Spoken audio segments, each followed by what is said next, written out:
We're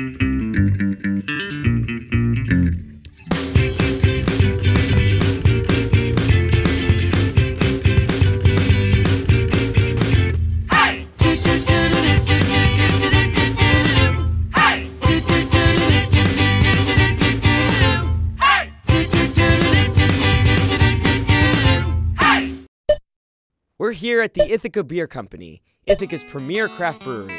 In this episode, Paul and I will be exploring what makes this local brewery so popular, while enjoying some of its unique craft brews. The company was founded by Dan Mitchell in 1997 after overhearing Ithacans talk about the lack of breweries in the Finger Lakes region.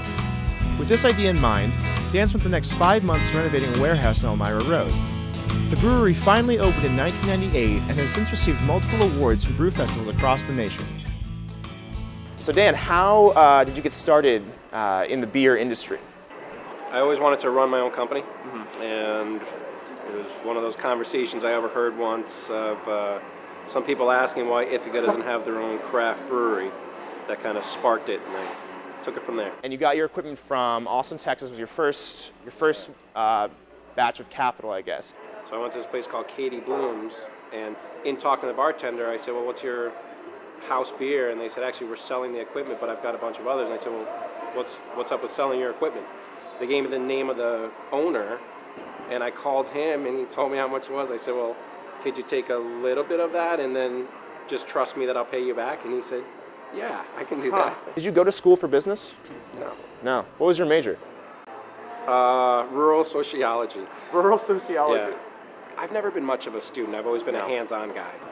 I did it to get the degree because I didn't know where I was going, and then along the way found this opportunity and just kind of literally sunk my teeth into it.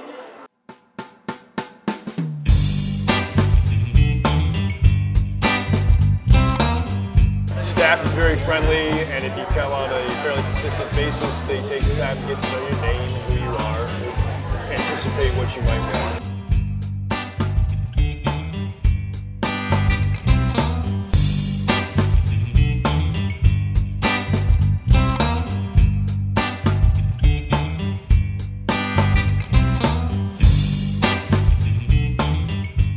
The tour was great. The tour guide was very friendly and enthusiastic, and I learned a lot about beer. So Ryan and I are now here with Eric. He does many things here. He is a bartender. He's in charge of keg operations, and today he will be acting as our tour guide. Rock on. So Eric, tell us about the whole process. The whole process. Well, there's 4 main ingredients in beer, and that's really where we want to start, because we want to know all about, just the bare bones of beer. And so we have yeast, barley or grain, hops, and water. And so we try and get those ingredients as locally as we can. All of our water will come from the Cayuga watershed.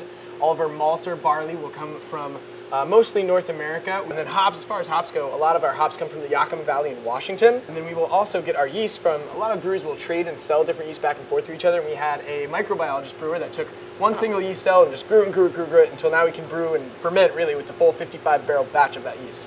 Great, well yeah, let's check out the place. Sure.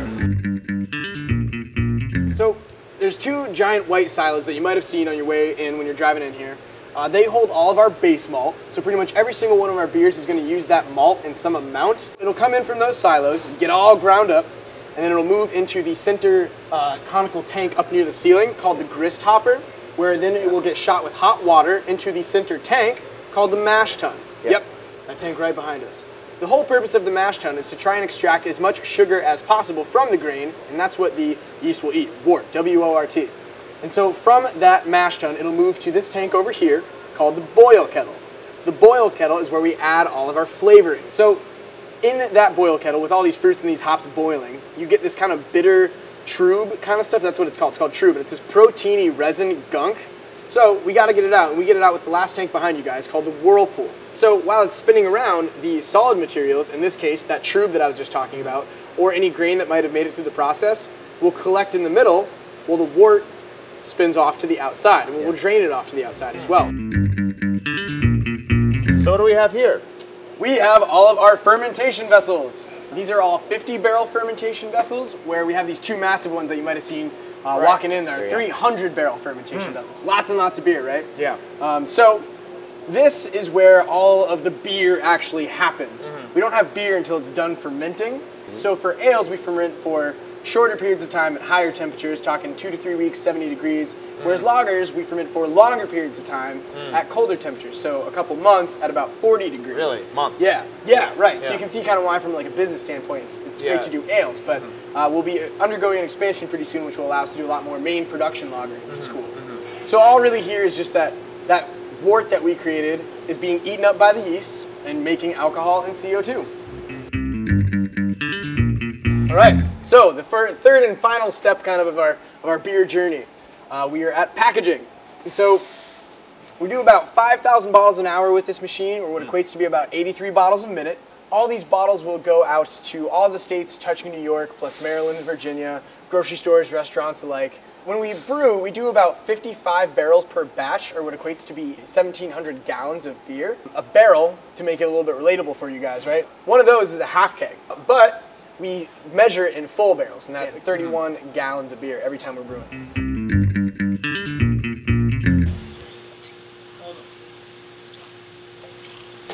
So word on the streets, you guys got a little competition going. Hey, That's correct. hopefully. So let's prime your palates with some beer. Flower power. This one you will not try in your challenge, but should have it at all times anyway.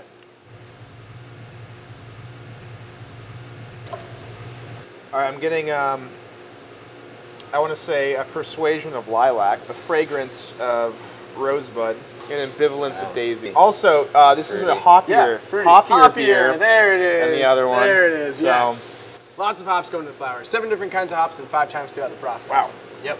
Good. It's not overly bearingly bitter. No. Whereas a lot of IPAs can sometimes be super bitter. well, it's because the flowers kind of Well, there's no flower. offset the bitterness, right? Is that Things fair? are looking up for you, man. Yeah. Things are looking up for you. Yeah, it's You're just gonna win. fruity. Well, you know, I think I'm ready to take on the challenge. I'm ready to win. Yeah. Oh, got that. Some fighting words right there.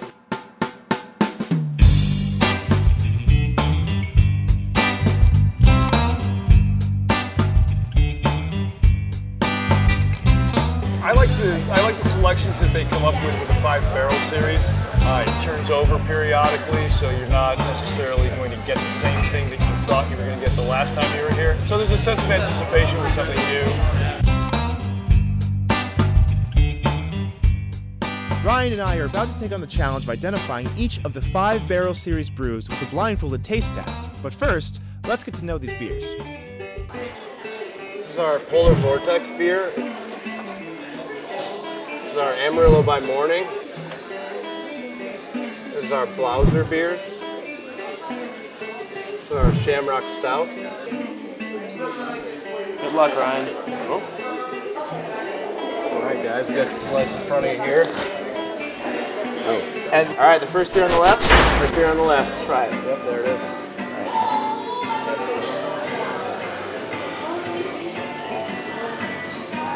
I think this is the Polar Vortex. I'm gonna say Amarillo. No, it's not the Amarillo.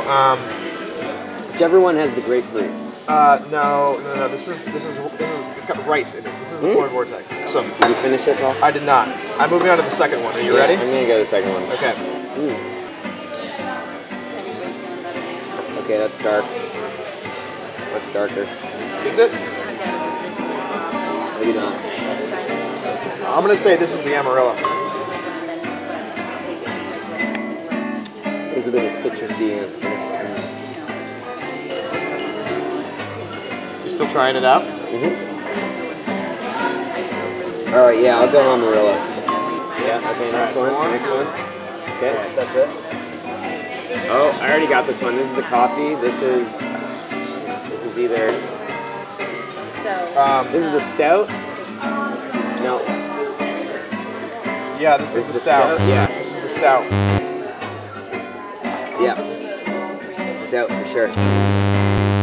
Oh, shit, there's it's the Blauser. Which means Shit. this one. That's the stout.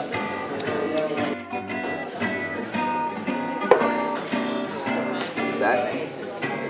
This is more chocolate. No, this is more coffee.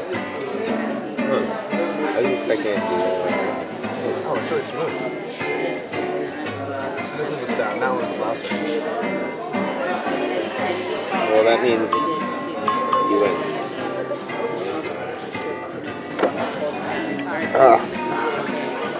So I think that means the count is 3 out of 4 for you, 4 out of 4.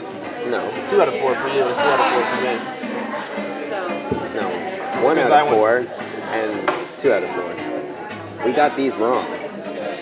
Something. Anyway, I won. So good job, Ryan. Right. Thank you, Sean, for helping us out. You're welcome. It was a lot of fun. I'm feeling the alcohol a little bit. Sorry, I'm a little drunk. Just 1 sec. Let us compose yourself. We just finished the challenge, and now I gotta go buy a 6-pack for Paul. And we had a lot of fun here today at the Ithaca Beer Company. We tried their 5-barrel series, went on a great tour, and we learned a lot about their community activism and their support of local agriculture. We want to thank Dan Mitchell and the rest of the staff for being so accommodating today. So come on down and try some of their beers, enjoy a burger at their pub, and as always, welcome to Ithaca.